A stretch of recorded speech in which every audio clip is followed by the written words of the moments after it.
जवेरिया का रिश्ता पक्का हो गया। ज़ेबा ने उनसे कोई बात नहीं छुपाई और आलिया ने भी ज़ेबा के कहने के मुताबिक उन्हें जामी के बारे में सब कुछ बता दिया। फिर भी उन्होंने कोई इतराज़ नहीं किया। ज़ेबा की फैमिली की सच्चाई और सादगी को पसंद किया और रिश्ता फाइनल हो गया। अब मसला है शादी के अखराजात का। ज़ेबा ना भी दे तो 10 लाख से कम का खर्चा नहीं है। इनके पास ऐसा भी कुछ नहीं जिसे बेचकर अखराजात पूरे कर सकें। एक तरफ वर्दा के भाई की शादी धूमधाम से हो रही है, दूसरी तरफ जवेरिया की शादी के अखराजात पूरे करने के लिए पूरी फैमिली सर जोड़ कर बैठी है।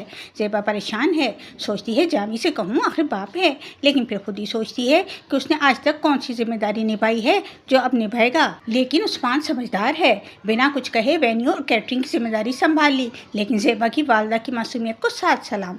जब लड़के की छानबीन की बात हुई तो बड़े मज़े से बोली, देखे वाले लोग हैं, आलिया जानती तो है नादिर और उसके घर वालों को, इसमें परेशानी की क्या बात है, अल्लाह का नाम लेकर रिश्ता पक्का कर दो।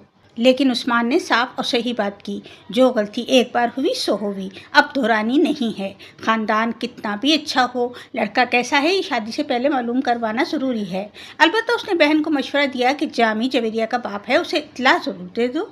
ज़ेबा भाई की बात मानकर सुबह के साथ जामी के पास गई, लेकिन घर की हालत देखकर परेशान हो गई। अधखाया खाना, गंदे बर्तन, मुरझाए पौधे, हर तरफ फैली गंदगी और बदबू घर के मकीन की हालत का पता दे रहे थे।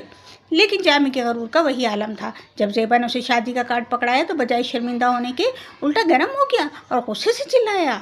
जिस गरूर से बेटियों को लेकर गई थी, अब उसी गरूर से उन्हें रुखसत भी कर दो। दुनिया भी देखे, बाप नहीं आया शादी पर, एक पाई की उम्मीद न रखना मुझसे।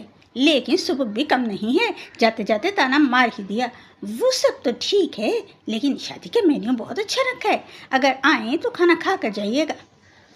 आखिर बेटा किसका है? ऐसी चपत लगाई कि जामी कुछ बोल ही नहीं सका। भरम तो ऐसे मार रहा था जैसे पूरे घर का खर्चा वही तो उठाता था। कफील की अगली किस्त में हम देखेंगे कि सुबुक शादी के अखराजात पूरे करने के लिए गाड़ी बेच देगा। यहाँ कहानी में ट्विस्ट आएगा। सुमैरा ज़ेबा को ऑफर करेगी कि वो कुछ अरसे के लिए उसकी गाड़ी इस्तेमाल कर ले, लेकिन ज़ेबा उसे टाल देगी।